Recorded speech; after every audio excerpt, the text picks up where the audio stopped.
नमस्कार, मी मीनाक्षी. माझ्या चॅनलमध्ये तुमचं मनापासून खूप खूप स्वागत. आज आपण आषाढ स्पेशल गुळाच्या कापण्या पारंपरिक पद्धतीने करणार आहोत.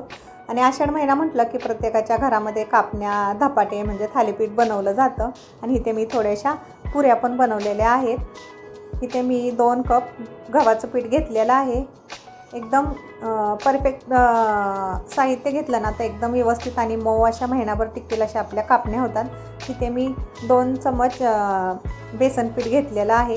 2 कप गव्हाचं पीठ घेतलेलं आहे. तर ह्याच्यामध्ये थोडी वेलची आणि सुंठ पावडर टाकले तर एकदम अशा मस्त चवीला पण आणि खूप छान स्मेल येतो त्याचा. महिनाभर टिकतात. थोडंसं मीठ टाकलेलं आहे त्याच्यात. आणि इथे 2 कप गव्हाचं पीठ घेतले तर 1 कप मी इथे गूळ घेतलेला आहे. आणि असाच काळा गूळ घ्यायचा तर कापण्यांना कलर पण छान येतो आणि दिसतात पण आपल्या कापण्या छान. शक्यतो काळाच गूळ वापरला जातो कापण्यासाठी. तर हा गूळ आपण आहे ना थोडंसं विघरून घेऊया.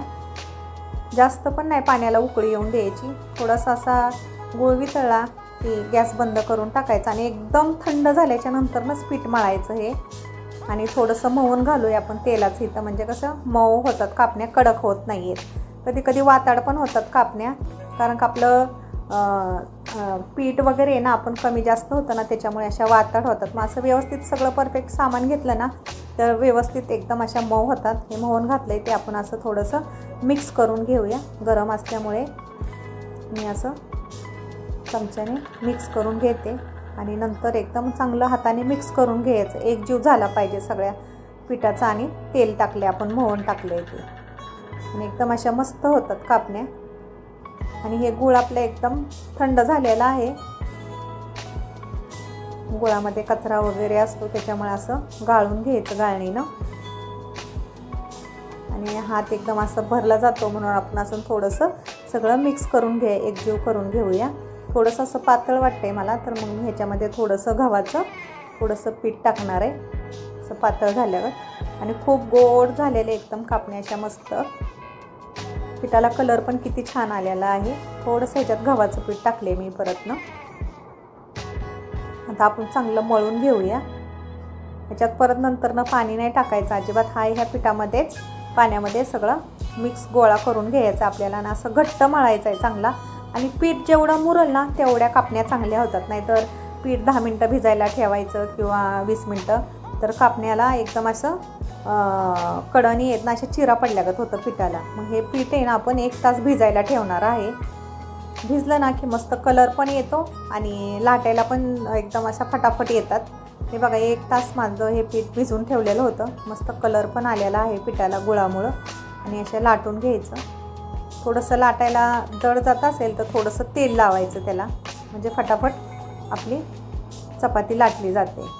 आणि जास्त जाड पण नाही जास्त पातळ पण. आपली चपाती करतो त्याच्यापेक्षा नॉर्मल थोडीशी जाड ठेवायचं. आणि थोडीशी खसखस ह्याच्यावरती टाकून घ्यायची. खसखस पण अशी चांगली लाटून घ्यायची, नाहीतर मग काय होईल तेलात कापण्या टाकल्या की मग त्याच्या विरगळ्या खसखस निघली जाते तेलामध्ये. बघा अशी लाटून घेतले. जास्त जाड पण नाही जास्त पातळ पण नाही आहे. आता ह्याच्यावरती आपण खसखस टाकून घेऊया आणि परत थोडंसं लाटून घेऊया.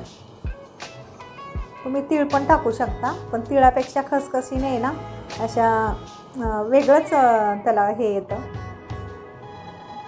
छान वाटतं खसखस टाकल्यावरती.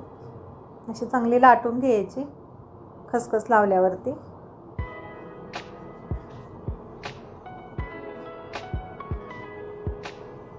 आणि आपण चाकूने किंवा कटरने असे कापून घ्यायचे.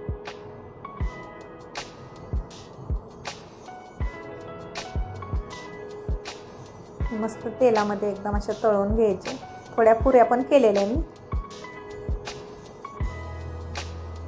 आषाढ म्हटलं की सगळ्यांच्या घरात कापण्या केल्या जातात, धपाटे केले जातात. आता आपण हे मस्त तेलामध्ये तळून घेऊया.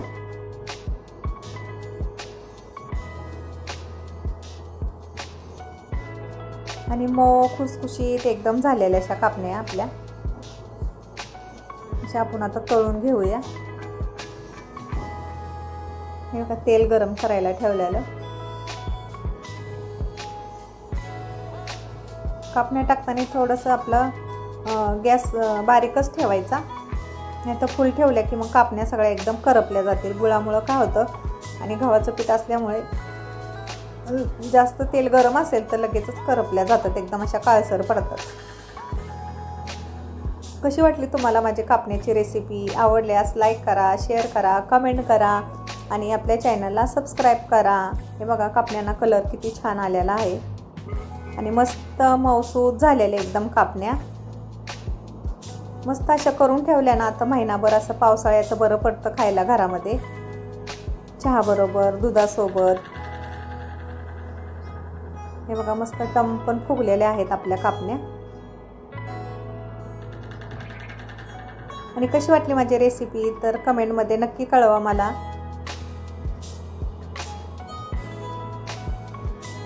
हे बघा अशा सगळ्या आता व्यवस्थित तळून घ्यायच्या कापण्या, सगळे एकत्र लाटून घ्यायच्या आणि नंतर ना मग अशा फटफट तळायच्या. काय ते चिटकत नाही आहेत. चांगलं पीठ आपलं भिजलं ना तर व्यवस्थित कापण्या होतात आपल्या. हे बघा अशा कापण्या बनवून तयार झालेल्या आहेत, पारंपरिक पद्धतीने बनवलेल्या आहेत.